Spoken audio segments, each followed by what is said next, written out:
चणे खावे लोखंडाचे अशी एक मराठीत म्हण आहे. तेव्हा वाटायचं चणेच का, फुटाणे, शेंगदाणे, वाटाणे का नाही बरं. नंतर कळलं चणे खाल्ल्यानंतर माणसाचं शरीर लोखंडासारखं मजबूत होतं. अहो म्हणजे चणे हे खरं तर एक सुपर फूड आहे. चण्यामध्ये काय नाही, चण्यात कॅल्शियम आहे ज्याच्यामुळे आपले केस हाडं चांगली होतात. मॅग्नेशियम आहे ज्याच्यामुळे बुद्धी तल्लख होते. त्याच्यामध्ये चांगला आयर्न आणि प्रोटीन्स आहे ज्याच्यामुळे रक्तही वाढतं. प्रोटीन्समुळे आपले मसल्स चांगले बिल्ड होतात. इतकंच नाही तर ते प्रोटीन्स रिप्रोडक्टिव्ह सिस्टीमसाठी खूप चांगले. बघा तुम्हाला आठवत असेल तर आपल्याकडे पद्धत आहे की कुमारिकांची ओटी चण्याने भरतात. का तर त्यांची प्रजनन क्षमता, फर्टिलिटी पॉवर चांगली व्हावी म्हणून. चण्यामध्ये फायबर्स पण भरपूर आहेत त्यामुळे पोट साफ राहतं. पुन्हा चण्याचा गुण आहे थंड, त्याच्यामुळे ते पित्त वाढू देत नाही आणि ड्राय कोरडे असल्यामुळे ते कफही वाढू देत नाहीत.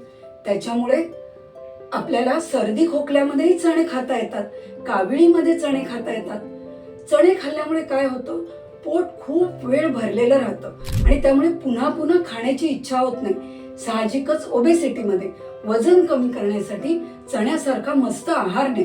चण्याची ग्लायसेमिक इंडेक्स कमी आहे त्यामुळे डायबिटिक पेशंटसाठी चणे तुम्ही आरामात खाऊ शकता.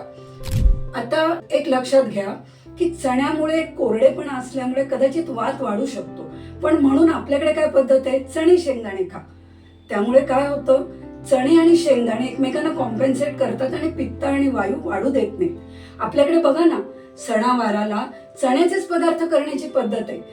चण्याची डाळ वापरून पुरणाची पोळी आहे किंवा बेसनाचे लाडू आहेत, मोहनथाळ आहे, असे अनेक पदार्थ करतात. कारण आपल्या पूर्वजांना हे माहीत होतं की चणे हे खरंच एक सुपर फूड आहे. त्यामुळे याच्या पुढे आपल्याला जर इम्युनिटी वाढवायची आहे, ताकद वाढवायची आहे, आपल्या शरीरामध्ये प्रोटीन्स वाढवायचे आहेत, तर काय खाल, मूठभर चणे शेंगदाणे रोज.